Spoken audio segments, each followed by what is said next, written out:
Welcome student. আজ আমি তোমাদের সামনে ব্রিটেনের সংবিধান সম্পর্কে আলোচনা করব। ব্রিটেনের সংবিধান হলো বিশ্বের সবথেকে প্রাচীনতম সংবিধান। ব্রিটেনের সংবিধানকে বহু দেশ অনুসরণ করেছে। বিভিন্ন দেশ ব্রিটেনকে অনুসরণ করে সংবিধান রচনা করেছে। ভারতের সংবিধানে ব্রিটেনের সংবিধানকে অনুসরণ করে সংসদীয় গণতন্ত্রের কথা উল্লেখ করা হয়েছে। ব্রিটেনের সংবিধান মূলত অলিখিত সংবিধান। ব্রিটেনের সংবিধান অলিখিত হলেও এর কিছু কিছু অংশ লিখিত আছে, কারণ বিশ্বের কোনো দেশের সংবিধানই পুরোপুরিভাবে অলিখিত হতে পারে না, আবার পুরোপুরিভাবে লিখিত হতে পারে না। তাই ব্রিটেনের সংবিধান প্রধানত বা মূলত অলিখিত হলেও এর কিছু বিষয় লিখিত আছে।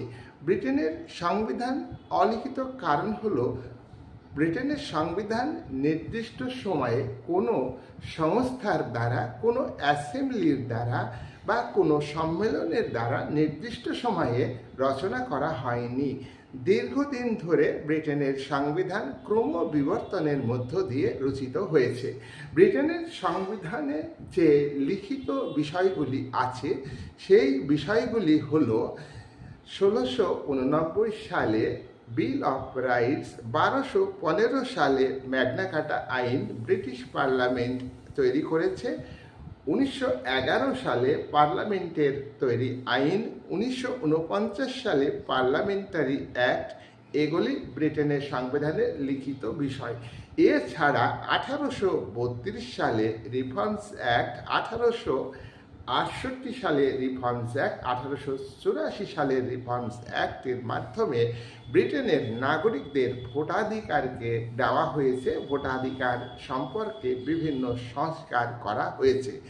ব্রিটেনের সংবিধান বিশ্বের মধ্যে সবথেকে প্রাচীনতম সংবিধান, তাই এই সংবিধানকে বিশ্বের মাতৃস্থানীয় সংবিধান বলা হয়। মাদার অফ অল কনস্টিটিউশন, এটা হলো ব্রিটেনের সংবিধান।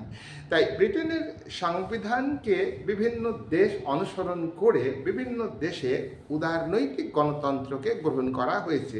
উদারনৈতিক গণতন্ত্রে সম্পত্তির উপর ব্যক্তিগত মালিকানা থাকে, ব্যক্তির স্বাধীনতাকে স্বীকার করা হয়। উদারনৈতিক গণতন্ত্রে স্বাধীন ও নিরপেক্ষ বিচারের কথা বলা হয়, বাক স্বাধীনতার কথা বলা হয় ইত্যাদি। এই সমস্ত উদারনৈতিক গণতান্ত্রিক আদর্শকে ব্রিটেনের সংবিধানে গ্রহণ করা হয়েছে। ব্রিটেন সংসদীয় গণতন্ত্র